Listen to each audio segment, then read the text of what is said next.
Bonsoir, bonsoir Julia. Nous sommes à quelques jours de la première des 3 épreuves automobiles. Peut-on faire le point sur les derniers préparatifs de ce e-Prix 2024? Où en sont-ils? Comme vous vous en doutez, bien sûr, nous sommes prêts. Nous sommes dans les starting blocks.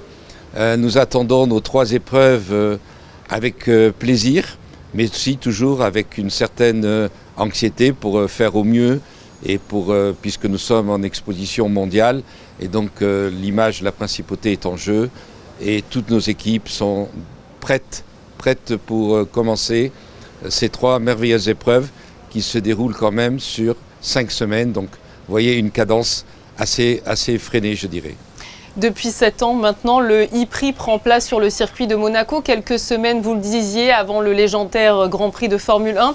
Cet événement, c'est vrai, plus respectueux de l'environnement, trouve chaque année un plus grand public. Est-ce que vous le constatez, que ce soit auprès des journalistes ou même du grand public sur les réseaux sociaux? C'est un nouveau public, un public aussi qui est séduit par la formule de qualification, c'est-à-dire à élimination directe à la fin, un petit peu comme, je dirais, au football ou au rugby, vous voyez, dans les finales. C'est une façon de présenter tout ce qui est Grand Prix d'une façon différente et qui intéresse énormément un public plus jeune et donc plus nombreux. C'est vrai que pendant les épreuves automobiles, le spectacle ne se trouve pas uniquement sur le circuit, puisqu'en parallèle des courses sont organisés de nombreux événements qui drainent énormément de célébrités. C'est vrai, c'est the place to be durant tout le mois à Monaco.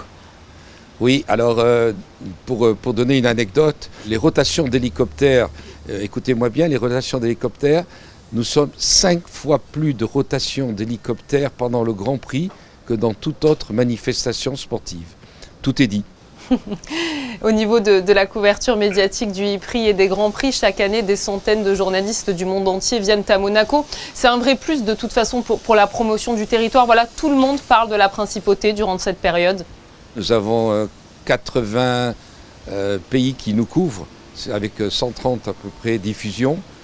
Ça fait des millions d'heures de téléspectateurs, des milliards même à la fin de personnes qui regardent. Mais aussi nous avons, parce qu'on en parle très peu, la couverture presse, elle est à 30 000 couvertures de presse environ, ce qui représente un chiffre d'affaires vraiment colossal. Voilà. Le Grand Prix de Monaco n'est pas seulement la plus mythique des courses de Formule 1, c'est aussi l'événement le plus important organisé en principauté, on le disait. Et d'un point de vue économique, vous venez d'en parler justement, les retombées sont forcément incroyables également. Nous avions fait il y a quelques années une étude très précise sur les retombées TVA. Certains établissements arrivent à faire pour la principauté de Monaco jusqu'à 25 à 30% de leur chiffre d'affaires en 5 jours. Le Grand Prix est vital pour la principauté de Monaco, non seulement au niveau d'image, mais aussi au niveau chiffre d'affaires. C'est tout le réseau économique monégasque qui en tire profit avant, pendant et même après d'ailleurs. Pour ce 7e e-Prix qui aura lieu ce samedi 27 avril, est-ce que vous avez d'ores et déjà une petite idée de l'affluence qui aura lieu ce week-end en principauté? Je pense que nous aurons environ entre 5 et 10 000 personnes à peu près. C'est un peu vague, mais ça dépend du temps. En fait, comme c'est une épreuve sur une seule journée, les gens ne se déplacent pas de la même façon. C'est souvent des gens qui sont dans les communes environnantes ou dans les départements environnants ou dans les pays style Italie qui peuvent venir. Donc ils viennent souvent la veille au soir pour la journée. Donc c'est beaucoup plus aléatoire, mais je pense qu'actuellement on peut compter sur pas loin de 10 000 personnes.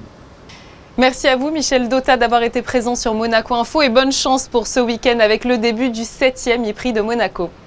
Merci beaucoup à vous.